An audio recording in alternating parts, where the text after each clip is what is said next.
बहन है तंजीम इत्तेहाद सूफिया तंजीम बनाई है मालेगांव शहर में, जिसमें तकरीबन 100 के लगभग हजारों के जिम्मेदारान की एक तंजीम है। औकाफ के ताल्लुक से ही हमने ये तंजीम बनाई है। हमें बहुत खुशी हुई कि आप तमाम हजरात ने इस पर कोशिश की है। तंजीम इत्तेहाद सूफिया की जानिब से भरपूर हिमायत है। हमारा टीम जो है, आप लोगों से गुजारिश है कि वक्फ दस्तावेज को डिजिटलाइज किया जाए और वक्फ बोर्ड की डिजिटल लाइब्रेरी बनाई जाए और IT एक्सपर्ट का इस पे जो है आप मदद ली जाए। साथ ही साथ शहर लेवल पे वक्फ बोर्ड की एक ऑफिस बनाई जाए जिसको शहरी हालात समझने में आसानी हो। और बिलखुसूस हैदर आजम साहब का शुक्रिया के साथ आपने इस मीटिंग में हमें दावत दी, बहुत बहुत शुक्रिया। और इस तहरीक पे हमारी भरपूर हिमायत है। जहाँ तक आपको हमारी ज़रूरत पड़े भरपूर आपको मुकम्मल ताईद हिमायत के साथ शुक्रिया। शुक्रिया। नाम सुना होगा आपने मालेगांव, और लगभग वो 98% मुस्लिम आबादी वाला शहर है और वहाँ पे बहुत सारे मदरसे बड़े बड़े और बहुत सारे एजुकेशनल इंस्टीट्यूशन है जहाँ पे माइनॉरिटी के स्पेशली मुस्लिम बच्चे जाकर के पढ़ाई करते हैं और तालीम हासिल करते हैं। अस्सलाम वालेकुम वरहमतुल्लाहि वबरकातुहू। तंजीम इत्तेहाद सूफिया मालेगांव का वफ़द आज मोरखा 13 जून 2023 को मुंबई में सह्याद्री स्टेट गेस्ट हाउस में पहुंचा है। हैदर आज़म साहब और शब्बीर अंसारी साहब की दावत पर अक़लियती उमूर की वज़ीर, मरकज़ी वज़ीर मोहतरमा स्मृति ईरानी साहिबा के 2 जॉइंट सेक्रेटरी के बीच में वक्फ अमलाक की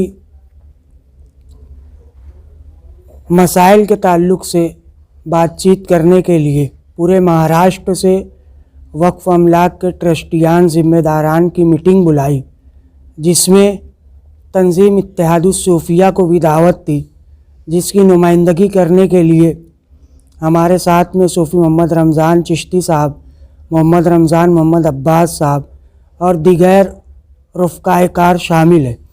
हमारे मुतालबात में हमने जो मुतालबा रखा वो सबसे पहले ये रहा कि वक्फ दस्तावेज़ को डिजिटल किया जाए और वक्फ बोर्ड की डिजिटल लाइब्रेरी बनाई जाए और IT प्रैक्टिस के ज़रिए इसकी मदद ली जाए। और दूसरे मुतालबात में ये रहा कि जो इससे पहले 2019 में BJP गवर्नमेंट ने सर्वे कराया और वो सर्वे किसी को मालूम किसी को नहीं मालूम, फिर भी 93,000 हेक्टेयर ज़मीन डिक्लेयर की। हमारा मुतालबा ये है कि इसे शफ़ाफ़ तरीके से जो है इसे सर्वे किया जाए और इसे डिक्लेयर किया जाए कि वक्फ अमलाक की ज़मीन महाराष्ट्र में कितनी है और कहाँ पे है और इसे डिजिटलाइज तौर पे शो की जाए। और दूसरा मुतालबा ये रहा कि वक्फ अमलाक के ताल्लुक़ से शहर वाइज भी ऑफिस का क़याम किया जाए और वक्फ बोर्ड में स्टाफ को बढ़ाया जाए। इन तमाम मुतालबात को सुनते हुए वज़ीर अक़लियती उमूर जनाब स्मृति ईरानी के दोनों जॉइंट सेक्रेटरी ने इसे पॉइंट किया और इसे जल्द से जल्द पूरा करने के लिए यकीनी बनाया है। शुक्रिया। नमस्कार और आदाब सबको। मेरे को फरवरी में हज का चार्ज मिला तो मेरे को ये लगा कि मेरे से, क्योंकि मेरे को ज़्यादा हज के बारे में मालूम नहीं था, तो मेरे से तो एक ही लगा कि मेरे से कोई गलती ना हो जाए। तो मैंने अपनी पूरे दिल से शिद्दत से कोशिश की कि मैं अच्छी तरह से कर पाऊँ। एंड आज हमने काफ़ी कोशिश की, काफ़ी मेहनत की, काफ़ी चेंजेस की। एक चीज़ मैंने जो महसूस की कि बातचीत करने की ज़्यादा ज़रूरत है, क्योंकि गवर्नमेंट अगर चाहती भी है और जो चेंज करती भी है, आइडिया यही है कि उसको इम्प्रूवमेंट किया जाए, बट आप लोगों को वो पहुंचना चाहिए। सेम चीज में अभी मेरे को ऑनरेबल मिनिस्टर मैडम ने बोला कि आप भी जाइए, तो मैंने बोला मैम कि अभी हज का काम चल रहा है तो जेएस वक्त जाएंगे तो मेरी जरूरत शायद ना हो, बट अब मेरे को समझ आ रहा है कि मैडम ने क्यों भेजा। बहुत बड़ी समस्याएं हैं, मेरे को मैं समझ पा रहा हूं कि बहुत बड़ा इशू है, और इसमें एक अपॉर्चुनिटी भी है कि इतनी बड़ा एक land pool, I think third biggest land pool है आफ्टर रेलवेज और आर्मी एंड उसके बाद आपका, तो उसको दो चीजें मेरे को इमीडिएटली मैंने त्योतिया जी से मैंने स्टैटिस्टिक्स मांगे कुछ, ताकि मैं आपके सामने आऊं तो मेरे को कुछ पता होना चाहिए। तो मैंने बोला पिछले 3-4 साल में कितनी कंप्लेंट्स आई सेंट्रल वक्फ काउंसिल को, तो 580 कंप्लेंट्स आई। उनको हमने जब एनालाइज किया तो बेसिकली 3 कंप्लेंट्स मेन निकल के आती हैं। सबसे बड़ा तो ये है कि एंक्रोचमेंट, सबसे बड़ा इशू अगर वक्त में आज है, उसमें सहमति होनी चाहिए कि एंक्रोचमेंट का इशू है। दूसरा इशू है मुतवल्लियों के अगेंस्ट बहुत कंप्लेंट्स है कि मुतवल्लियों ने ही कब्जा कर लिया या गड़बड़ कर ली। और तीसरा है जो आपने बार बार बोला कि जो आपकी स्टेट हज कमेटी है, सीईओ है, वो ही जो है जो एंटी वक्फ काम करे, मतलब कि कम्युनिटी के लिए काम करने की जगह उनके अगेंस्ट काम कर रहे हैं, तो आप उनके इंटरेस्ट के अगेंस्ट काम कर रहे हैं। तो ये 3 चीजें बहुत क्लियर निकल के आई।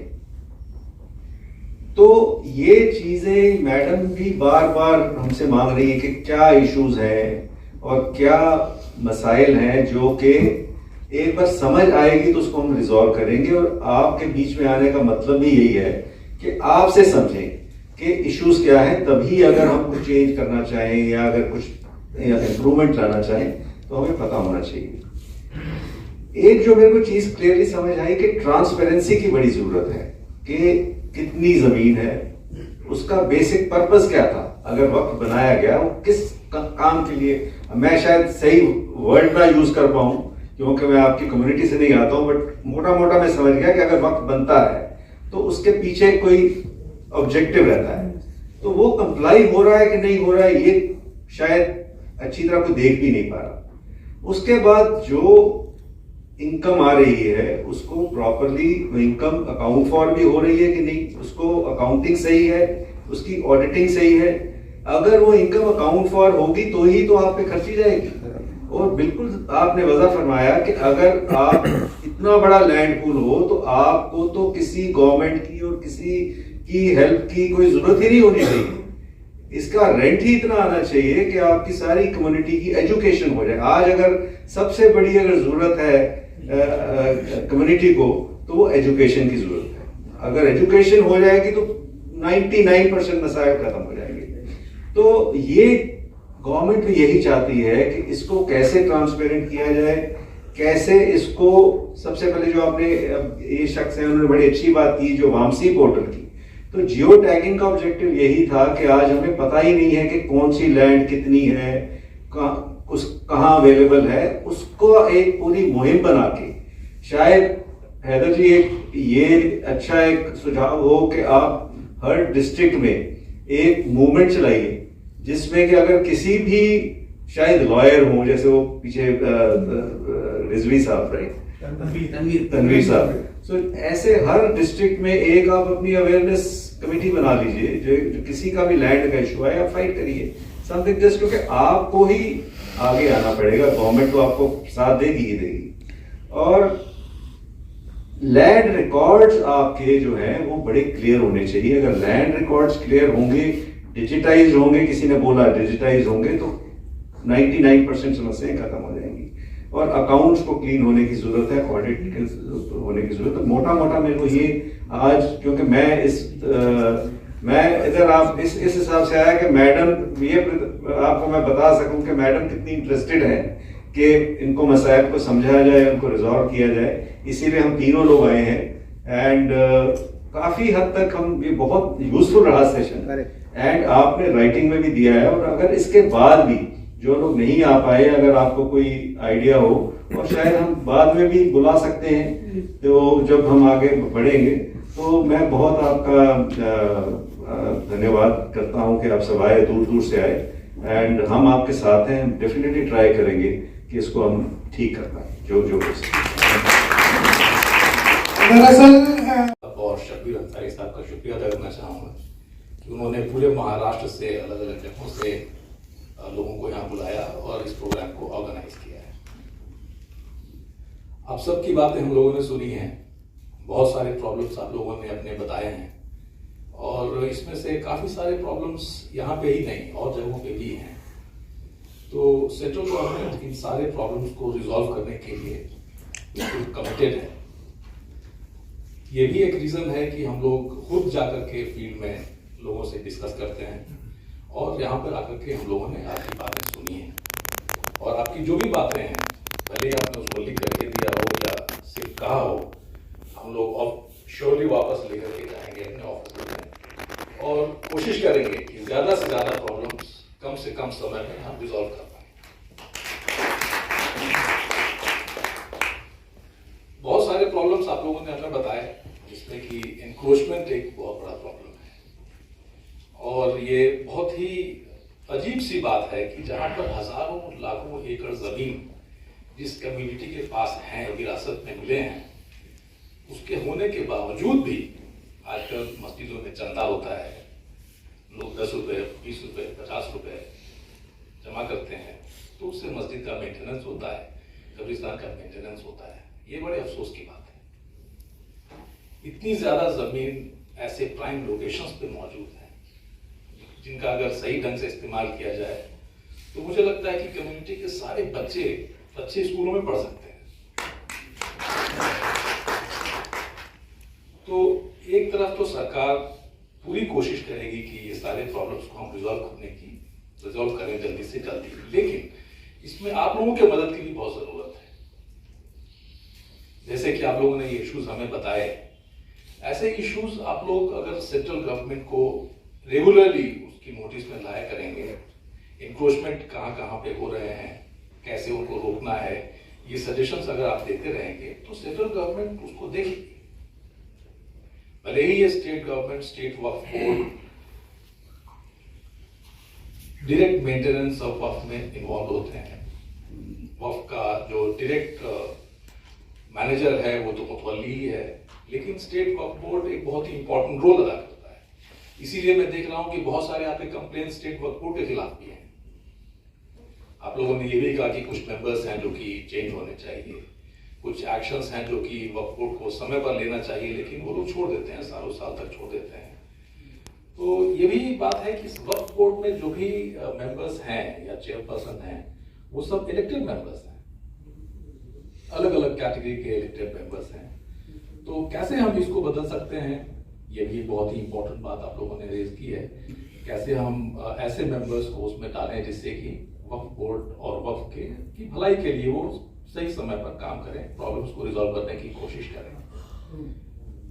बहुत सारे प्रॉब्लम्स आप लोगों ने बताए हैं और लिख करके भी दिए हैं, तो जाकर के हम लोग सबको कंपाइल करेंगे और कोशिश करेंगे कि आपके यहाँ ये सारे प्रॉब्लम, जैसे कब्रिस्तान का प्रॉब्लम जो आपने बताया, ये प्रॉब्लम यहाँ के वक्फ बोर्ड से रिजॉल्व होना चाहिए, यहाँ के स्टेट गवर्नमेंट से रिजॉल्व होना चाहिए और वहाँ से हम लोग ये कोशिश करेंगे कि ये दोनों ऑर्गेनाइजेशंस आप लोगों के कम से कम इस कब्रिस्तान के प्रॉब्लम को जरूर अटेंड करें, क्योंकि ये एक बहुत ही इमीडिएट प्रॉब्लम है और इसको रिजॉल्व करना बहुत ही जरूरी है।